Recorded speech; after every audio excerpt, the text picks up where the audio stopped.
한국인은 모두가 왕. 일본 계급 인정 분수 지켜라. 25살 일본 여성 명동 문화 충격.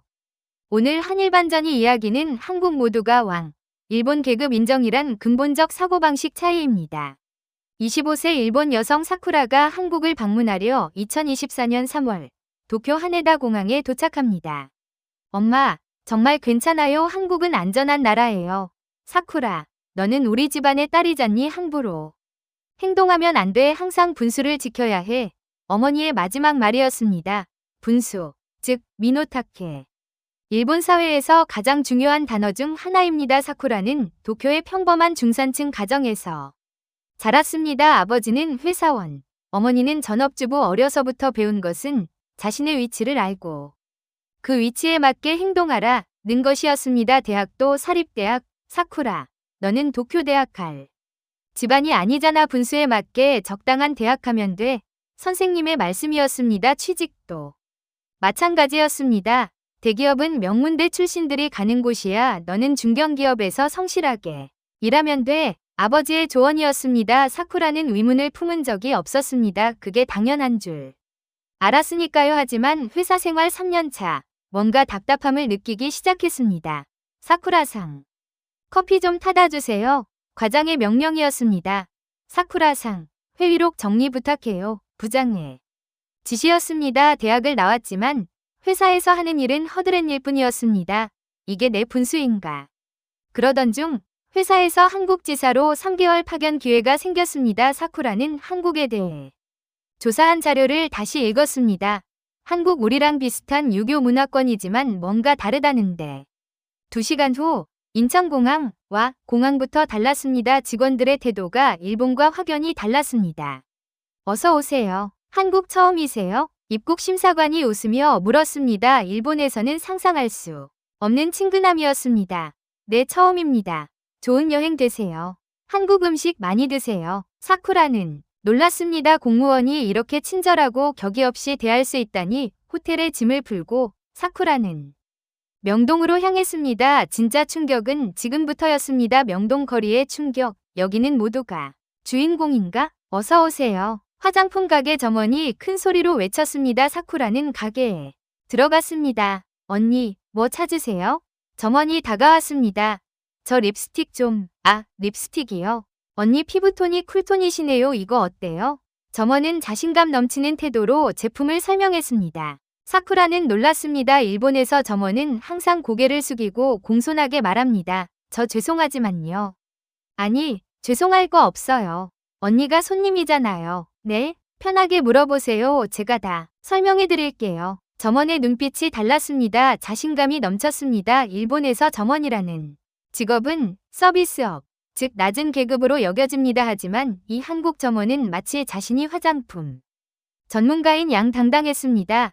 이 제품은 한국에서 제일 잘 나가는 거예요. 일본 제품보다 훨씬 좋아요. 일본 제품보다요? 네. 요즘 한국 화장품이 세계 최고잖아요. 점원의 자부심이 대단했습니다. 언니, 카드 되죠? 일본 카드 돼요. 점원이 카드 단말기를 건네주었습니다. 제가 직접? 일본에서는 손님이 직접 단말기를 만지는 경우는 거의 없습니다. 네, 언니가 직접 찍으세요. 사쿠라에게는 큰 충격이었습니다. 여기는 손님과 점원이 동등한 건가? 일본에서 손님은 신이고 사장은 항상 고개를 숙이고 스미마셍 감사합니다를 연발합니다. 하지만 여기는 달랐습니다. 일본에서 종업원은 자신의 분수를 지켜야 합니다. 명동을 걷는데 젊은이들의 모습이 눈에 들어왔습니다. 야, 거기. 한 젊은 남자가 친구를 큰 소리로 불렀습니다. 일본에서 공공장소에서 큰 소리로 떠드는 것은 민폐로 여겨집니다. 하지만 여기는 모두가 자유롭게 말하고 웃고 떠들었습니다. 언니, 사진 찍어줄까요? 갑자기 한 여대생이 다가왔습니다. 저 괜찮아요. 아니에요. 제가 찍어드릴게요. 어디서 왔어요? 일본이요. 와, 일본에서 왔어요? 저 일본 너무 좋아해요. 여대생은 사쿠라의 핸드폰을 받아 사진을 찍어주었습니다. 언니, 인스타 하세요? 제 인스타 알려줄게요. 아, 네. 낯선 사람에게 이렇게 쉽게 다가가는 것도 놀라웠습니다. 일본에서는 모르는 사람에게 먼저 말을 거는 것은 실례입니다. 하지만 한국 사람들은 달랐습니다. 국적, 나이, 신분에 상관없이 쉽게 다가왔습니다. 이 사람들은 두려움이 없는 건가? 사쿠라는 벤치에 앉아 한국 사람들을 관찰했습니다. 택시 기사가 손님과 대등하게 대화하고 편의점 알바생이 자신감 넘치게 일하고 청소부 아저씨가 당당하게 거리를 청소하고 여기는 계급이 없는 건가? 사쿠라는 혼란스러웠습니다. 저녁에 사쿠라는 명동 한 백화점에 들어갔습니다. 명품관에서 젊은 여성이 명품 가방을 보고 있었습니다. 이거 얼마예요? 300만 원입니다. 살게요.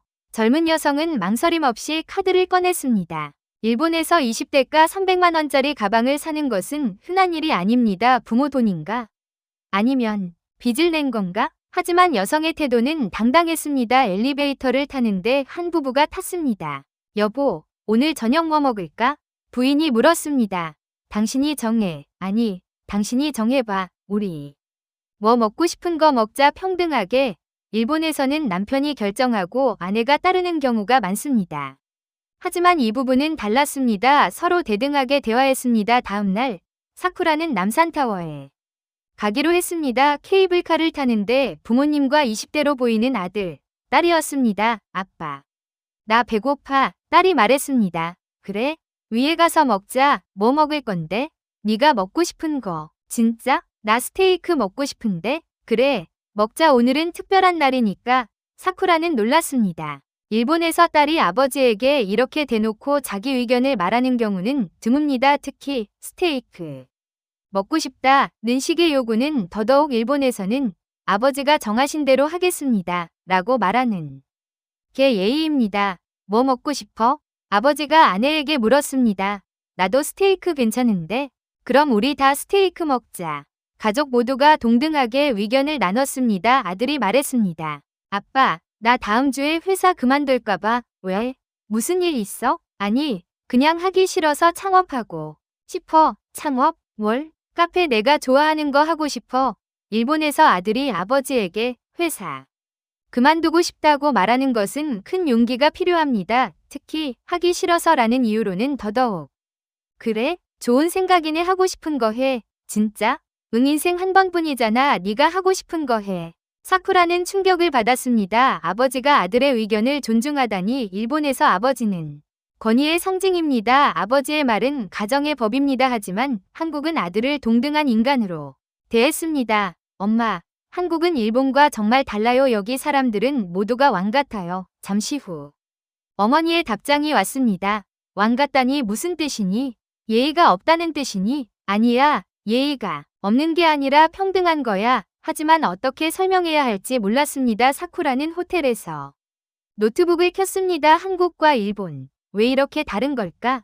먼저 일본의 역사를 정리해봤습니다. 에도시대 도쿠가와 막부는 신분제를 확립했습니다. 사무라이, 농민, 공인, 상인, 그리고 천민 각 신분은 철저하게 분리되었습니다. 사무라이는 칼을 찰 수 있었지만 농민은 칼을 찰 수 없었습니다. 상인은 돈이 많아도 신분은 낮았습니다. 에타는 사회 밖에 존재였습니다. 이 신분제는 250년 동안 지속되었습니다. 메이지 유신 이후 법적으로는 신분제가 폐지되었습니다. 하지만 실제 계급이 남아있구나.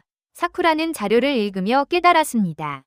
현재 일본 총리 중 19명이 엘리트 명문학교 출신입니다. 아베 신조 전 총리의 외조부는 기시 노부스케였습니다. 정치인 자녀가 정치인이 되는 경우가 많습니다. 세습 정치, 대기업 회장도 마찬가지입니다. 도요타, 미츠비시, 스미토모 모두 가문이 경영합니다. 계급이 여전히 남아있구나. 쿠라는 자신의 삶을 돌아봤습니다. 학 선택할 때 너는 도쿄대학 갈 집안이 아니야. 직할 때 대기업은 명문대 출신들이 가는 곳이야. 회사 생활, 사쿠라상, 커피 좀. 나는 내 분수를 지키며 살아왔구나. 그렇다면 한국은 어떻게 평등사회가 되었을까? 사쿠라는 한국 역사를 찾아봤습니다. 조선시대 신분제가 있었습니다. 양반 4%, 평민 46%, 노비 50% 일본보다 더 심한 신분제였습니다. 하지만 1910년 일제강점기가 시작되었습니다. 양반 계급이 몰락했습니다. 1945년 해방 이승만 대통령의 농지개혁으로 지주계급이 사라졌습니다. 1950년 한국전쟁 모든 사람이 피난을 다니며 섞였습니다. 북에서 남으로, 남에서 북으로 고향에서 타지로 계급이 완전히 무너졌습니다. 그래서 모두가 평등해진 거구나. 1960년 1970년대 산업화 학력만 있으면 누구나 성공할 수 있었습니다. 농부의 아들이 대학을 나와 대기업 임원이 되고 노동자의 딸이 의사가 되고 개천에서 용이 난 거야. 1987년 민주화 국민이 직접 대통령을 뽑았습니다. 국민이 왕이 된 거야. 사쿠라는 이해했습니다. 한국 사람들이 당당한 이유는 역사적으로 계급이 무너졌기 때문이구나. 사쿠라는 현재 일본과 한국의 모습을 비교했습니다. 일본 정치인의 60%가 2세, 3세 정치인 대기업 회장 세습. 직장에서 상하관계 연격 연공서열 중시 여성 관리자 비율 낮음 사회적 이동 어려움 한국. 정치인의 대부분이 일반 출신 대기업 창업자 대부분 자수성가 직장에서 능력 중시 실력주의. 여성 관리자 비율 높음 한국이 더 역동적이구나. 사쿠라는 교육의 차이도 생각해봤습니다. 일본 교육 분수를 지켜라. 남에게 폐를 끼치지 마라. 공기를 읽어라. 화를 중시하라. 집단주의 한국 교육 너도 할 수 있다. 꿈을 가져라. 노력하면 성공한다. 경쟁에서 이겨라. 개인주의 교육이 사람을 만드는구나. 일본에서 선생님은 학생에게 말합니다. 너는 이 정도 대학이면 충분해. 분수에 맞게 살아라. 한국에서 선생님은 학생에게 너도 서울대 갈 수 있어. 노력해봐. 한국 학생들이 더 야심차게 사는 이유구나.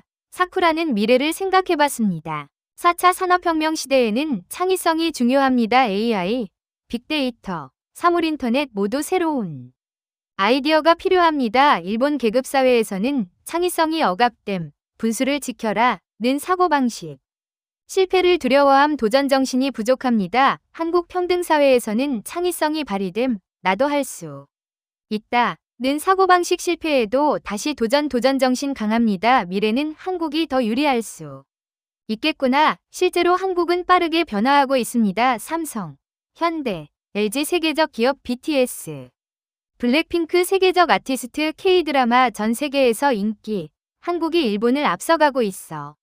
사쿠라는 인정하기 싫었지만 사실이었습니다. 한국 젊은이, 헬조선이라 불평하지만 욕망이 강함. 성공 추구 도전 정신. 결혼, 출산은 줄었지만 포기는 아님. 소비 활발합니다. 한국 젊은이들이 더 열정적이네. 일본 젊은이들은 어차피 안 돼 라고 생각합니다. 나는 좋은 집안 출신이 아니니까 성공할 수 없어. 나는 좋은 대학 출신이 아니니까 좋은 직장 못 가. 하지만 한국 젊은이들은 다릅니다. 일본 기업은 계급사회의 영향을 받았습니다. 상사의 말은 절대 복종하고 부하는 의견을 말하면 안 됩니다. 실패는 용납 안 되고 새로운 시도 어렵습니다. 한국 기업은 평등사회의 영향을 받았습니다. 부하도 의견을 말할 수 있고 좋은 아이디어는 채택되고 실패해도 다시 도전 새로운 시도가 활발합니다. 문화가 기업 경쟁력을 만드는구나. 사쿠라는 조심스럽게 미래를 예측해봤습니다. 일본 저출산 심화 고령화 가속 경제 침체 사회 활력 저하 계급사회 고착화 한국 저출산은 문제지만 이민정책으로 해결 가능 경제 계속 성장 사회 활력 유지 평등사회 심화 글로벌 경쟁력 강화된다. 한국이 더 밝은 미래를 가질 수 있겠구나. 3개월의 파견 근무가 끝났습니다. 많은 것을 배웠습니다. 사쿠라는 인천공항 직원이 손님에게 서비스하는 모습을 봅니다. 손님, 짐 무거우시죠? 제가 도와드릴게요. 친절하지만 비굴하지 않았습니다. 대등한 인간으로서 도와주는 것이었습니다. 안녕, 서울. 고마웠어. 사쿠라는 노트북을 꺼내 정리했습니다. 내가 배운 것 1. 평등의 중요성. 모든 사람은 평등하다. 신분, 직급, 나이는 중요하지 않다. 능력이 중요하다. 2. 꿈의 중요성. 누구나 꿈을 가질 수 있다. 꿈은 이룰 수 있다. 도전하면 성공할 수 있다. 3. 당당함의 중요성. 자신감을 가져야 한다. 내 의견을 말해야 한다. 움츠러들 필요가 없다. 앞으로 내가 할 것 1. 일본으로 돌아가서 내 의견을 당당하게 말하겠다. 분수에 얽매이지 않겠다. 도전하겠다. 이 회사에서 좋은 아이디어가 있으면 제안하겠다. 실패를 두려워하지 않겠다. 내 능력을 키우겠다. 3. 삶에서 꿈을 가지겠다. 당당하게 살겠다. 사쿠라는 결심했습니다. 나도 변할 거야. 도쿄 하네다 공항. 사쿠라, 어땠어? 어머니가 마중 나왔습니다. 엄마, 한국은 정말 대단한 나라예요. 그래? 네. 한국 사람들은 모두가 왕처럼 살아요. 왕처럼? 네. 자신감이 넘치고 당당하고 꿈을 가지고 살아요. 어머니는 고개를 가로저었습니다. 사쿠라, 그건 분수를 모르는 거야, 엄마. 분수가 뭐예요? 왜 우리는 분수에 맞게 살아야 해요? 사쿠라, 저는 이제 분수에 얽매이지 않을 거예요. 저도 꿈을 가지고 살 거예요. 어머니는 놀란 표정을 지었습니다. 사쿠라, 너 변했구나. 네, 변했어요. 한국에서 많이 배웠어요. 일본은 에도 시대부터 이어진 계급의식이 DNA처럼 박혀 있습니다. 미노타케, 분수를 지켜라. 이 한마디가 일본 사회 전체를 설명합니다. 일본인은 왜 계급을 인정할까요? 일본은 에도 시대 250년 동안 철저한 신분제를 경험했습니다. 메이지 유신 이후 법적으로는 신분제가 폐지되었지만 위식은 남았습니다. 귀족은 여전히 귀족이었고 평민은 여전히 평민이었습니다. 2차 세계대전 후 미국은 일본을 점령했지만 천황제를 유지했습니다. 루스 베네딕트의 국화와 칼에서 예측한 대로 일본인들은 순순히 미국의 지배를 받아들였습니다. 왜 그랬을까요? 계급사회에 익숙했으니까요. 천황이 항복하라고 하니 항복한다. 미국이 새로운 지배자니 따른다. 일본은 여전히 계급사회입니다. 정치인은 세습됩니다. 일반 국민은 분수를 지키며 살아갑니다. 현재 한국인은 모두가 자신을 양반의 후손이라 생각합니다. 실제로는 대부분이 평민이나 노비의 후손이지만 모두가 제사를 지내고 족보를 가지고 있습니다. 모두가 양반이 된 것입니다. 그래서 한국인은 누구에게도 주눅들지 않습니다. 나도 양반이야. 왜 내가 너보다 못해? 이것이 한국인 의식입니다. 4차 산업혁명 시대 창의성이 중요한 시대입니다. 계급사회에서는 창의성이 억압됩니다. 분수를 지켜라. 새로운 시도하지 마라. 하지만 평등사회에서는 창의성이 발휘됩니다. 나도 할 수 있다. 새로운 시도를 해보자. 미래는 한국이 더 밝습니다. 일본은 한때 세계 2위 경제대국이었습니다. 하지만 지금은 4위입니다. GDP도 한국에 추월당했습니다. 분수를 지켜라. 이 한마디가 일본의 발목을 잡고 있습니다. 여러분, 오늘 이야기 어떠셨습니까? 사쿠라라는 일본 여성이 한국에서 겪은 문화 충격을 통해 우리는 한국과 일본의 근본적인 차이를 봤습니다. 일본은 계급사회입니다. 분수를 지켜라. 이것이 일본 사회를 지배하는 원칙입니다. 하지만 한국은 평등사회입니다. 나도 할 수 있다. 이것이 한국 사회를 움직이는 원동력입니다. 어느 사회가 더 좋을까요? 정답은 없습니다. 일본 사회도 장점이 있습니다. 안정적이고 질서 정연하고 예의 바릅니다. 하지만 미래를 생각하면 한국이 더 유리합니다. 희망이 있습니다. 우리는 모두가 왕입니다. 아니, 왕보다 더 위대합니다. 우리는 스스로의 힘으로 여기까지 왔으니까요. 이것이 대한민국입니다. 오늘 영상이 도움이 되셨다면 구독과 알람 설정 부탁드립니다. 여러분의 구독과 좋아요가 더 많은 사람에게 희망의 메시지를 전할 수 있습니다. 오늘도 행복하세요. 감사합니다.